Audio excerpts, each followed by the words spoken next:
bonsoir à tous, voici donc la vidéo de l'analyse technique d'EOS Imaging. Alors donc premièrement, la bonne chose à souligner, c'est que l'on voit donc sur ce canal haussier moyen terme défini par les lignes pointillées bleues, ce canal haussier nous a souvent servi de rebond, notamment sur donc cette phase descendante que l'on a connue pendant quelques mois sur EOS Imaging. On a d'ailleurs toujours rebondi donc sur le support oblique haussier, donc qui est défini juste là. Ensuite, la deuxième chose, c'est qu'on est sorti du canal baissier court terme qui est juste ici. On est sorti juste à partir du 22 avril donc 2013, ce qui nous a permis donc de réintégrer ce canal haussier très court terme que je définis donc très récemment, et donc de revenir chercher en tout cas des cours plus hauts et des nouvelles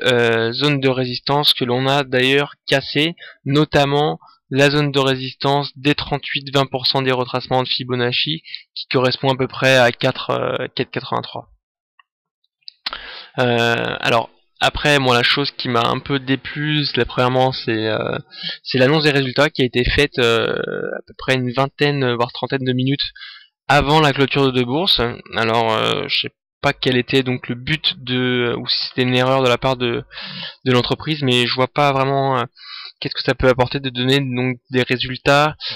qui de toute manière étaient attendus comme étant de bons résultats. C'était pas franchement difficile en tout cas à faire de bons résultats sur ce premier trimestre 2013 compte tenu des revenus que l'on a pu observer sur le premier trimestre en 2012, mais en tout cas j'aurais préféré avoir une communication vraiment respectée en clôture de bourse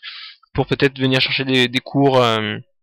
vraiment à la hausse aujourd'hui, mais enfin bon, en tout cas la nouvelle est bonne. Alors après, la deuxième chose, alors c'est vrai que si on se réfère à l'hypothèse et aux indices que donnent donc les théories concernant le mouvement des cours et la formation d'une tasse avec anse, ce que je vais vous montrer là,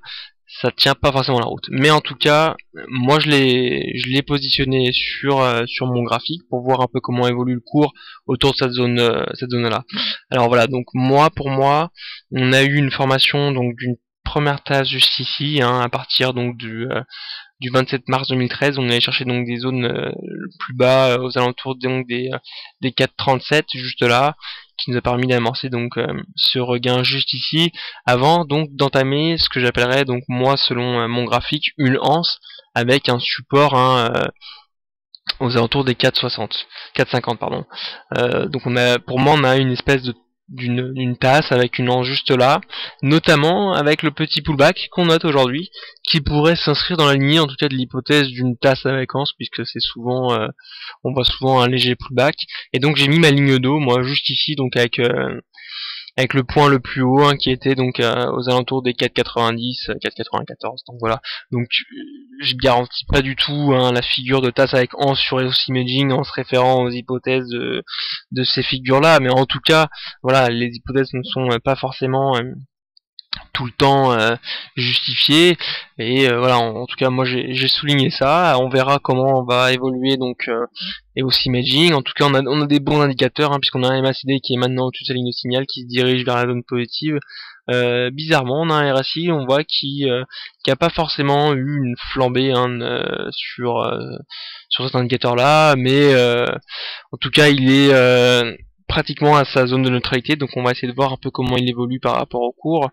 Et les autres indicateurs ne montrent pas forcément grand chose. Donc voilà, on va surveiller EOS Imaging. En tout cas on a eu des bons résultats, et